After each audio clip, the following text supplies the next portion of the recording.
because they are a product of me. So I can't deny that.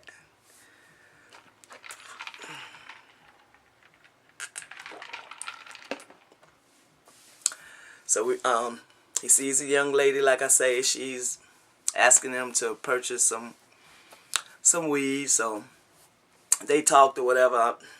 You know, I'm letting them do their rattling or whatever. So we park or whatever, go in the house. Boom. Don't know what they got going on. So during this time, I'm going to doctors. Can't drive. I had to call different services to take me back and forth to doctor's offices and stuff. Did that for a while. Just going through physical therapy, everything, specialists, just going through, and I have to facet the fact that here it is. I cannot work no more. You know, my neck and back is destroyed at this point. Along with along with everything else that I have been going through and things that's happening in front of me and live, it's just like, wow, it just got me down.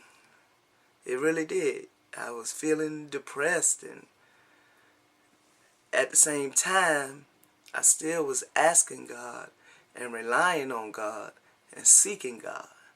Even though things around me was falling and things going on, I didn't ever give up on God, because I knew, and at this point in time, He was assuring me that He was there, and anything that I go through, He'll be there and He'll bring me out. So, and anything I go through, it's always in my head. You know, I can just hear the voice within my eardrums and in my spirit, in my heart, what to do. You know, and how to maintain. So that's what I do. So here we go. So another time, the young lady, well, her son was in preschool, Head Start or something. She had 3 boys. So I would see her go to the bus stop to get them. Sometime when I'm sitting outside on Miss Carolyn's porch, we started talking. One day, I think I was coming.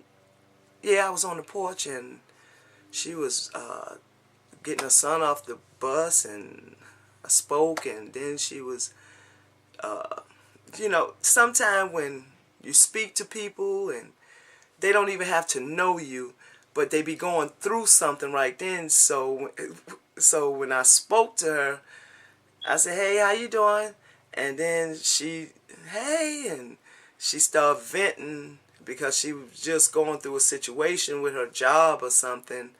And, you know, so me and her was talking on at that aspect, and because I could relate far as working on jobs and going through with employers and employees, all of that, and work ethics and all of that. So it was, and she was from Ohio, so it was like different in Sumter far as the wages and stuff. That's what she was complaining about, far as the wages. And they wanted her to work for a certain amount, and she was like, no, she wasn't with that. It was just that type thing we was talking about. So we went on. She came down another time. Me and we going along. By this time, Curly, while I was driving trucks, I allowed my niece Kenya to keep Curly, because I didn't want my girls to have to take care of Curly, because he was in, my children was in high school. Pam Letitia still was in high school. So those was the last 2 Mohegans in high school, the last 2 growing up. So the other ones, they doing their own thing. They don't want to listen. They just living life, being them. So, Pat and Letitia, they the last ones in there, so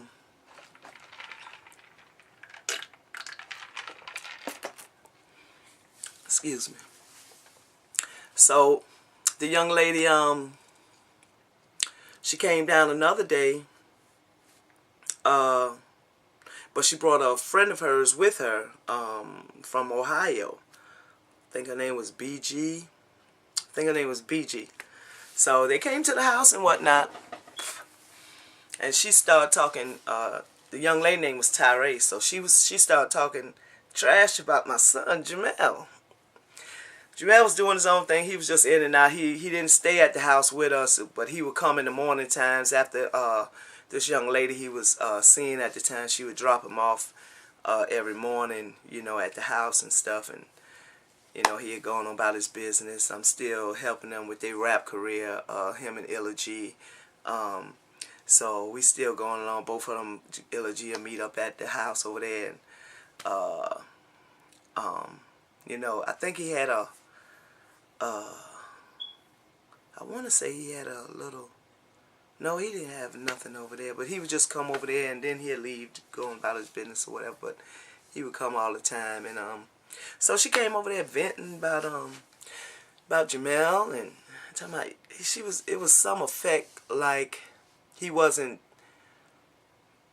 First of all she was like she didn't know he was that young or something like to that effect.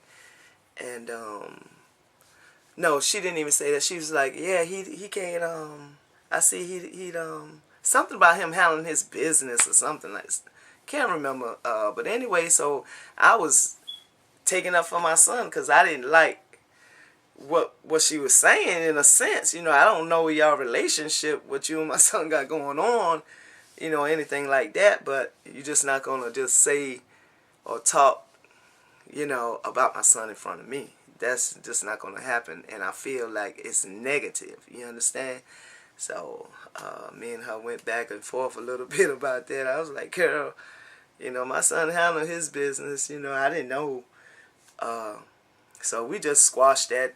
We started talking, telling me about herself and her friend, BG or whatever, so she went on. We didn't really, then she had her sister-in-law, Nikki, really wasn't her sister-in-law, her baby daddy sister, Nikki, all of them from Ohio, so, Nikki, she would come because she was liking my son Tamar, but Tamar really wasn't around. Tamar was in Manning. He had his little friend in Manning, so he was good. So Nikki would come to the house, and we just going along. And you know, God, I mean, I was getting my workman's comp check, so I was good. Got back in contact with Front.